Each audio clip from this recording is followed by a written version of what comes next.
All right. My name is David Rendell. Welcome to the Speak Different series.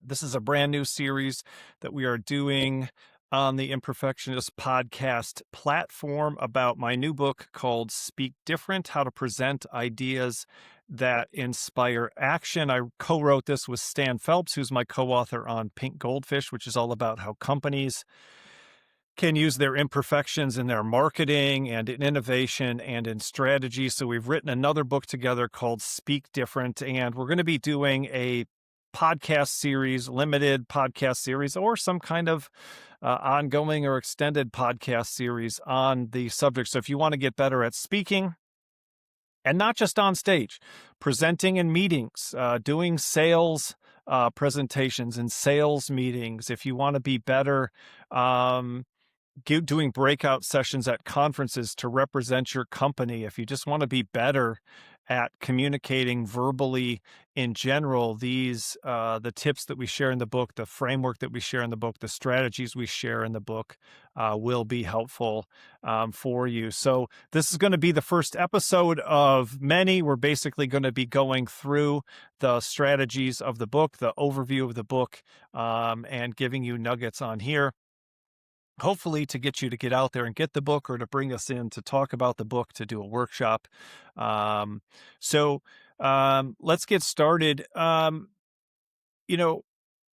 Let's get started with a quote. Chris Anderson, if you've ever seen a TED Talk, Chris Anderson, his title was the head of TED. He was in charge of TED for a long time. I think he's given it up now, but he's responsible. If you've ever seen a TED Talk or you know about TED Talks, it's probably because of Chris Anderson. He took it over at some point and really made it what it is today. But he wrote a book about how to give effective presentations.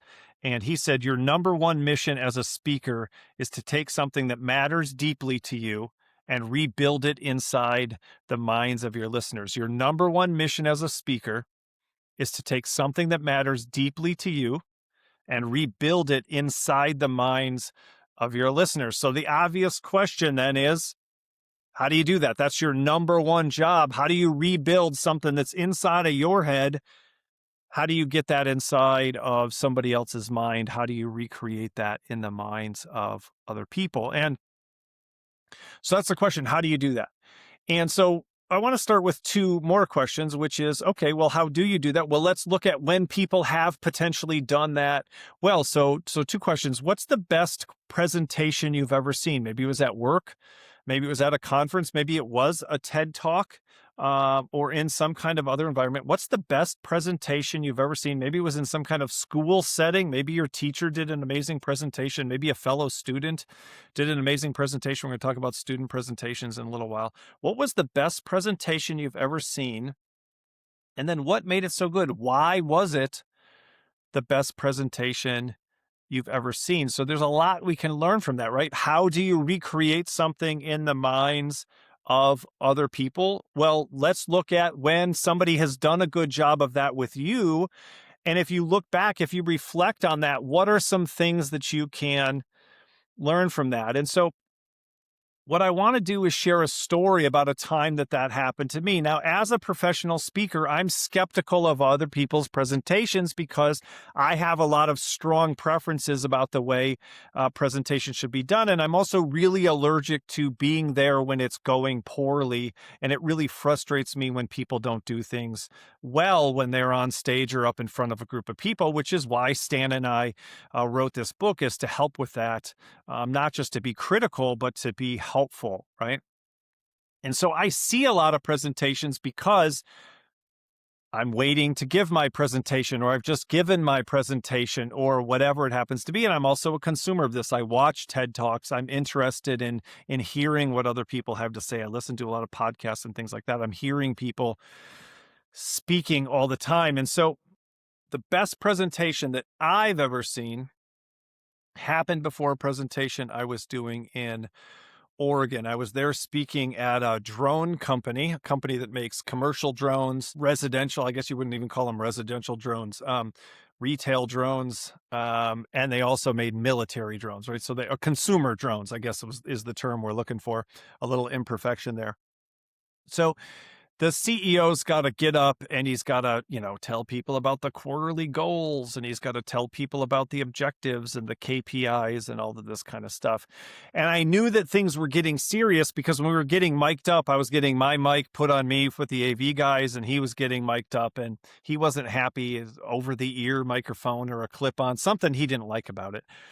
And I don't really care about those kinds of things. I try not to be a diva when I'm speaking at events. So I said, hey, I don't care. You can just give me his mic. He can have mine because he prefers this style. And they said, no, we can't give you his microphone because his is encrypted. We want to make sure that people outside of the room can't listen in on what he is saying. Their business was so serious and their military contracts were so serious, and the work that they did was so important or secret or proprietary or whatever, that they couldn't have people listening to this. It made me a little sad that nobody cared if anybody heard what I was saying outside of the room. But that was my hint that this stuff really, really matters. And then he got on stage and he did something that we recommend in the book and that I tell people all the time, and yet most people don't listen. They just keep getting the same boring presentations over and over, and they keep doing the same wrong and ineffective things that they see other people doing in their companies, in their organizations, at conferences. And this guy got up there and he did something really special. And what he did was he got up there, and the first thing he said before he said anything else was he told a story. And he said, recently one of our drones was being used as reconnaissance for the military in Iraq. And so the operator was running this drone to protect a convoy, a military convoy that was on the ground moving through the desert in Iraq. And as he was operating this drone, he noticed a vehicle coming directly towards the convoy at a high rate of speed. And his training told him this was almost certainly a very dangerous thing, that there was malicious intent on the part of the pickup driver. And so he communicated to the people on the ground. They have some kind of code word, I forget what it is, that there was extreme and imminent danger. And then everything went black. No audio communication, no video communication from the convoy for about 10 minutes. And when the communication was restored, the people on the ground communicated to the drone operator. Everyone is present and accounted for. There were no injuries. And you did amazing work. Thank you for saving the lives of hundreds of people. Now, why did the CEO tell that story? Because they're making drones. They're making military drones. And if their drones don't work well, people die. And when their drones do work well, it saves lives. And at that point, I was ready to build drones. I don't know if when you heard that story, you had that same response, but I was energized. I got the chills. I was like, do you solder? Do you weld?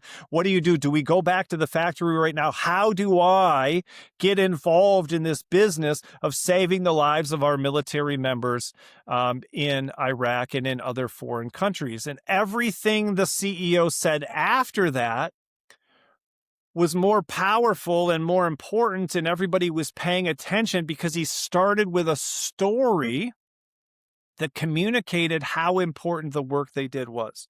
And it might seem like you're like just soldering. It might seem like you're just welding. It might seem like you're just filing paperwork. It might seem like you're just sending emails, but you're not. You're saving lives. And when we do things well, we save lives. And if we don't do things well, it can cost people their lives. And that story was even more important than just saying those words. He could have got up there and said, when we do our work well, it saves lives. And when we don't do our work well, it costs lives. And then he could have just moved on. And it wouldn't have had any impact at all because those are just words. What was powerful was his story.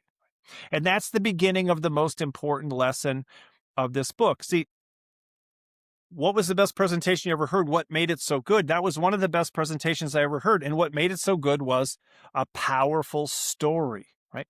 A powerful story that illustrated the point that he wanted to make and made all of the less interesting, less exciting stuff he was about to say more interesting because he got the attention of people with a story, right? So there's one simple line, one simple sentence that runs through the entire book. And after I say it, essentially, you don't need any of the rest of the things that I say.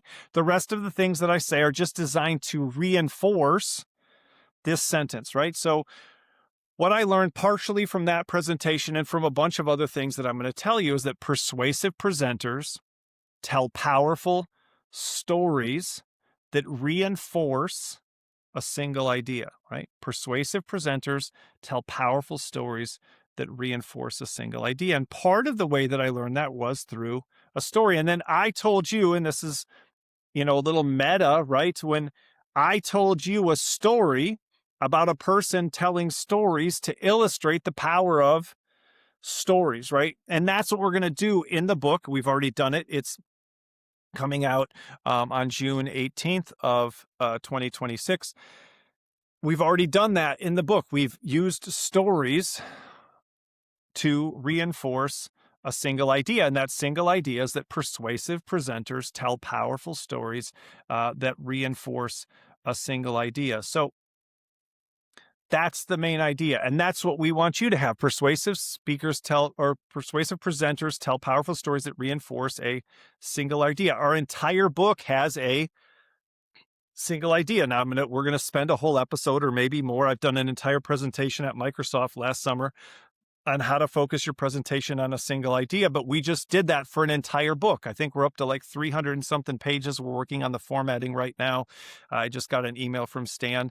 That one idea drives 300 pages of material. We have one idea. We have one sentence that captured an entire book. So don't tell me, oh, well, I've got too much to say. I've got a lot I need to communicate. So did we. There's a lot of things that are important about giving an effective presentation, but it can be summarized by persuasive presenters tell powerful stories that reinforce a single idea. And how do you do that, right? How do you do that? Well, that's what the book is about. And the thing that I want to focus on today, right, we're going to get into all the pieces, is kind of how I started learning that, right? Because I was a persuasive presenter. I was a college professor and my business was growing. I was starting to get paid speaking engagements and I was still teaching full time, but the speaking business was getting bigger and bigger. But I kind of didn't know what I was doing. I couldn't have written this book 22 years ago. I couldn't have told you how this works 22 years ago. Maybe I couldn't even have done it 12 years ago. I had to have an important encounter first. I had to learn an important lesson first. And so what happened was I have a sister-in-law, my wife's sister, and she teaches at the Yale School of Management. She teaches English as a second language. So there's people who are very smart students, very intelligent, to come from some other country where they don't speak English and their English isn't good enough for them to, or they don't have it at all, but it probably isn't good enough for them to learn at a high level institution like Yale University School of Management. And so they have to take a test of English as a foreign language and pass it in order to continue on at school there. And so Jamie's job is to teach this class. And part of the class is presentation skills. How do you communicate effectively to other people in front of a group? And so one day she sends me an email, and you can tell this is from old times in a second because she asks me about DVDs. And she says, can I play one of your videos for my class? Because I want to teach them the 4 ways to engage an audience, right? I want to teach them the 4 ways to engage an audience, 4 techniques that you can use to engage an audience. And I said, absolutely, you can definitely use that video to teach them the 4 ways on one condition. And the one condition is you have to teach me the 4 ways to engage an audience. And she goes, oh, no, you don't need to learn the 4 ways to engage an audience because that's why I'm using the video. You're using all of them. She goes, in fact, in the first couple minutes, you use all of the techniques more than once. You got it. And I said, right. But what you're not understanding is I don't know what I'm doing. Right? To that point, I was speaking on instinct. I was speaking on intuition, one of my highest qualities on the Myers-Briggs type inventory, the MBTI, like introvert, extrovert, sensing, intuition, thinking, feeling, judging, perceiving. On that assessment, my only real characteristic that isn't sort of somewhat balanced. Like I'm a little bit of an introvert, a little bit of an extrovert. I'm happy to be by myself. I'm happy to be interacting with others. I'm happy to be alone. I'm happy to be doing a group activity. But one area where I'm not sort of balanced at all, I'm not in the middle at all, is intuitive. Right. And so I just had a sense of how to give presentations. We'll talk about this in other episodes, but my basic mindset is nobody cares about what I have to say, and it's my job to get their attention. I'm not good at paying attention to presentations, and so I try to give the kind of presentation that I'd be willing to pay attention to. And so I was just speaking on instinct. I didn't have a process. I couldn't tell you what I was doing. And so if I needed to teach you how to give presentations, I didn't really have a very good structure for doing that. And Jamie did. And so I said, I need you to tell me what I'm doing that's good and working. So hopefully I can reproduce that and build on that. And so she said, okay, Dave, the 4 things are quotes, questions, stories, and statistics, right? Quotes, questions, stories, and statistics. And think about how we started, right? Chris Anderson, your number one mission as a speaker is to take something that matters deeply to you and rebuild it inside the minds of your listeners. We started with a quote.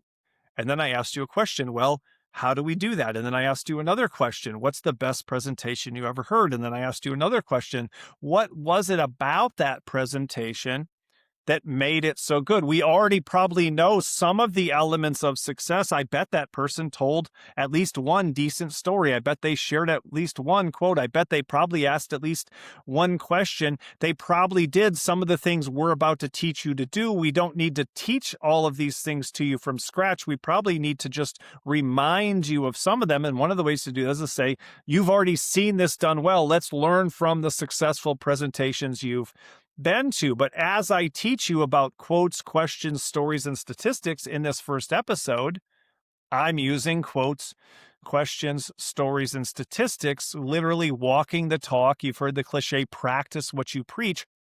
That's what we've done throughout the book. Once I learned that quotes, questions, stories, and statistics are 4 powerful ways to engage an audience, I started using those more strategically, and it became easier to build new presentations and especially to help other people build presentations, because once I knew that format, it was an easy outline and sort of checklist to share with other people as they built their presentations. So quotes, questions, stories, and statistics. And so once I learned that, I said, wait a second, this is really helpful. Now I understand why what I'm doing is working, and I can reproduce it, not just myself, but in other people as well, which again goes back to the Chris Anderson quote. Okay, I've got something here, but if I had to tell other people how to be a good presenter, I don't know that I would have had a good way to do that until Jamie taught me those 4 things. And so one of the entire chapters of the book, the reinforce chapter, is about using modules that are full of quotes, questions, stories, and statistics to communicate your idea. And we'll get more into that later. But the one thing we haven't done yet is we haven't shared a statistic. And so the statistic that sort of reinforces what we've been talking about so far is that study after study after study basically says the statistics on what do people take away from a presentation are really, really grim. And one of them says that they forget 90% of what they heard within a few days, right? That statistic is not very promising. That statistic does not it doesn't show presenting in a very positive light, because it seems like we're up there doing it and no one's actually really taking very much away from the presentation. And that's just remembering, not even actually doing something with it. So if my presentation is about healthy eating and no one even remembers it, then they're certainly not also starting new healthy eating habits that they don't even remember what I talked about in the first place. So the statistics on actually applying what people hear and learn from presentations are even worse, and we'll get some of those in later episodes. So quotes, questions, stories, and statistics. And again, we're going to keep doing this. Notice how I told you about quotes, questions, stories, and statistics. I gave you quotes, questions, stories, and statistics, and I told you a story about how I learned about quotes, questions, stories, and statistics. We'll talk more about why that works, but stories are powerful and they're memorable, and people like stories and people pay attention to stories, and they can remember stories in a way that they can't remember other things. And so the last part of this episode is going to be another story, and it's going to be a story about how I used what I learned from Jamie to help other people do more effective presentations. So I used to be a college professor at a little school called Mount Olive College in Mount Olive, North Carolina. They're famous for pickles. They're the home of the Mount Olive Pickle Company. If you've ever gotten pickles from Walmart or Sam's Club, they're probably Mount Olive pickles, and they're produced at this little company. Well, it's a huge company in a way. They're the second largest pickle company on earth. But they're in this little town of about 5,000 people in rural eastern North Carolina. And there's a little college there called Mount Olive College. And I was a professor there teaching management and leadership. And one of the things that I required of my students, because leadership is a lot about communicating with other people verbally and in writing. And so one of the things that I required, and that's why this is a leadership book. This isn't just a speaking book. This isn't a book for keynote speakers and presenters, although it can be helpful to them. It's for executives and entrepreneurs who want to be better at the daily communication, the daily meetings, the sales meetings, the motivational presentations, the communication with the business, the communication with the employees, communication with the customers, communication with audiences that matter for your business.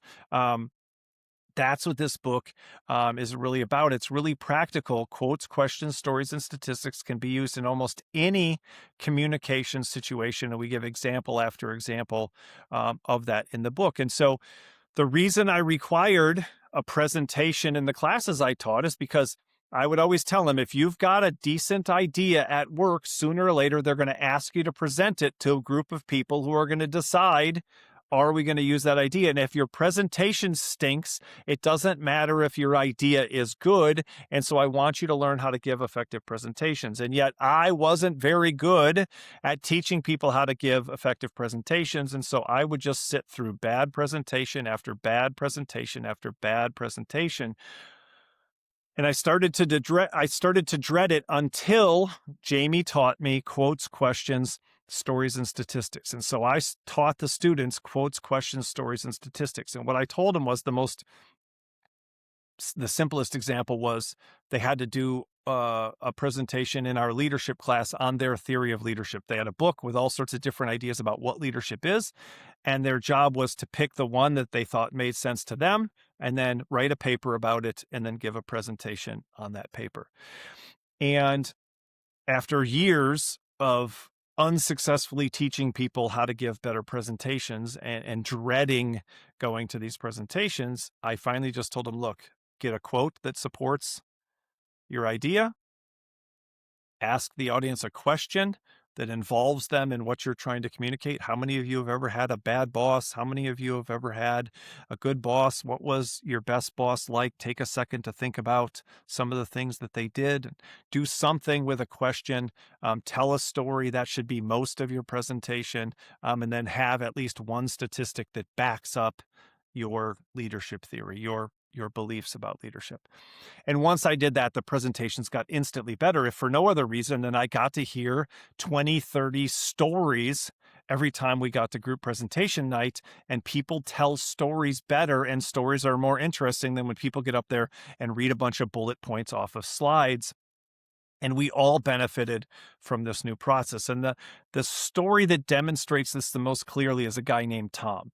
So I didn't teach 18 to 21-year-olds, on Monday, Wednesday, Friday in a traditional college setting. We had those at Mount Olive College, but what I did was I taught the evening courses. They were accelerated for adults who had families and who had jobs. Some of them were even, older than I was at the time. Some of them were my parents' age. But this was non-traditional school from 6 to 10 o'clock at night for people who had careers and wanted to advance and needed a degree in order to do that. And one of the students was a guy named Tom, and he was non-traditional even among the non-traditional students, because most of the non-traditional students were in some kind of professional, kind of office kind of situation, and they wanted to get promoted into management. But Tom was a welder. He was a blue collar guy. He was also a lot younger. He was in his early 20s. He was outside of that traditional college age, but he was still pretty young compared to the other people. He wasn't married. He wasn't in a relationship. I think he might have still been living at home, and he had a blue collar job. He was a welder. And so that was a little more difficult for him, because I don't think he had sort of those skills, but he also didn't have a chance to practice them at work. When you're a welder, you're not sending a bunch of emails. When you're a welder, you're not in a bunch of meetings. You're not doing some of the things that kind of give you practice at some of the kind of stuff we're talking about. So he was even worse in front of people and even worse in writing than some of the other people were. Even if they weren't great, they at least had practice typing up their ideas every day at work and talking about their ideas at meetings. And so Tom was sort of the worst performer in the entire class. And remember, the presentation is based on the paper, and his paper was terrible. He was a terrible writer, and he was very bad at putting his ideas on paper.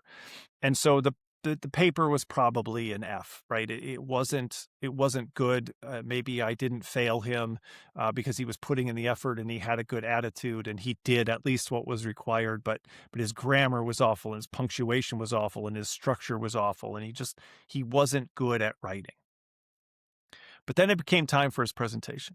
And I've seen thousands and thousands of student presentations over the years. I taught full-time and part-time undergraduate and graduate school for more than 10 years. And I've seen a lot of presentations. And this is one of the only ones that I remember. And we live in eastern North Carolina, and we get hurricanes. We're close enough to the coast that when the hurricanes, they can kind of push in from below us. They can push in from beside us. One year we got hammered with more than one hurricane just in a couple of months, and it's dangerous. And Tom told us a story about being out on the Pamlico River when he was in the Coast Guard. And the Pamlico River feeds out into the Atlantic Ocean near the Outer Banks, if you've ever heard of the Outer Banks in North Carolina. And Tom told us a story in his presentation about being in the Coast Guard and getting a call that there was a shrimp boat that was out in the storm and it was going to sink, and these people were going to die if the Coast Guard didn't get out there to save him. And he told us this amazing story. I'm still getting chills right now just thinking about it because I can picture it in my head. I can picture them coming up to this boat. I can picture them boarding this boat. And he was talking about the leadership lessons that he learned in the process of participating in the life-saving expedition that they went out on in the middle of this hurricane and saving these people from this shrimp boat and watching the shrimp boat sink as they drove away in their boat and saving the lives of these people on the shrimp boat in the middle of a hurricane, and the lessons that he learned about leadership from that story. And every single person in the class was hanging on every single word that he said because his paper was bad, but his presentation was powerful. Powerful presenters or persuasive presenters tell powerful stories that reinforce a single idea. He had his idea about leadership, his leadership theory, and then he supported it with a powerful story about saving the lives of these people in the middle of a hurricane. And I'll never forget that presentation. And Tom never would have given that presentation if I didn't give him that structure of give us a quote, ask us a question, tell us a story, share a statistic. If you do these 4 things, your presentation will be better. And that's what I'm telling you. If you do those 4 things, your presentation will be better. If you never listen to another episode of this podcast, if you never read the book, if you never hear us do a workshop, your next presentation and every presentation after that will be better if you follow Jamie's advice and you use those 4 techniques. You ask yourself, what's a quote that tells people really simply and really clearly what I want to tell them? What's a question? We'll talk more about questions in the future, though, that reminds them that they care about or they need or they know something about what I'm going to talk about, or that what I'm going to talk about is going to be helpful for them in some way. One way I could have started it, another question that could draw you in, for example, is how many of you have to give presentations? How many of you need to get up in front of other people in order to be successful at work in your career? When you say yes to that, you say, I need what Dave has. The question draws you in and reminds you that you need to learn how to speak different, but use a quote, ask a question, share a story. And this is the most important one, right? Everything I've done has been a story, and it's been a story about telling stories. Right, we told the drone CEO story. We told the story about learning from Jamie. We told the story about Tom telling the story about saving people's lives in the middle of a hurricane. Stories are the foundation. Persuasive speakers tell powerful stories. They're the foundation of your presentation. And you might have some questions. I'm talking about sales figures. I don't have a story. I'm talking about innovation at work. I don't have a story. I'm talking about accounting. I don't have a story. We'll teach you how to do that, but if you're at least open to the idea, and if you're at least asking the question, what's a story that I could tell here, right? That would be valuable, that would be helpful, that would reinforce. And then that last one, my single idea. We haven't talked as much about that, but we've demonstrated it. We have a single idea for this entire book. Persuasive presenters tell powerful stories that reinforce a single idea. That's our single idea. And if when you go into your next presentation, you ask yourself, what's the one most important thing that I want them to take away? And you build the rest of it around that, that'll be better than what are all the things that I need to tell these people in this presentation? What are all the things I need them to know in this meeting? If you ask yourself, what are the themes? What's the big idea? What's the main thing? How do I get them focused on this one thing? And we'll talk about all the reasons you should do that later. Your presentation is going to be better. Your next presentation is going to be better if you use quotes, questions, stories, and statistics. And if you remember that persuasive presenters tell powerful stories that reinforce a single idea. So that's the book. That's the idea. That's the presentation. That's the workshop. If you want to get better at these things, this series will be helpful for you. The book will be helpful for you. And I know it's been helpful for people because I've been coaching speakers for years. I've been doing this for a living. And the only reason I get to coach people is because they say, you're really good at this. Can you teach me how to be good at this? The only way that I got the credibility to coach other people to be better at speaking is by demonstrating I have the ability to speak effectively. So we're really excited about this. Again, the book is Speak Different. I wrote it with Stan Phelps, my co-author from Pink Goldfish 2.0. The book will be out on June 18th, 2026. This is the first episode of our limited or extended series podcast about the book. It's another way for you to get the information. It's another way for us to interact with you about this. So if this has been helpful, share, subscribe, and comment. Let us know what are questions you have about how to give effective presentations. What are questions you have about this first episode?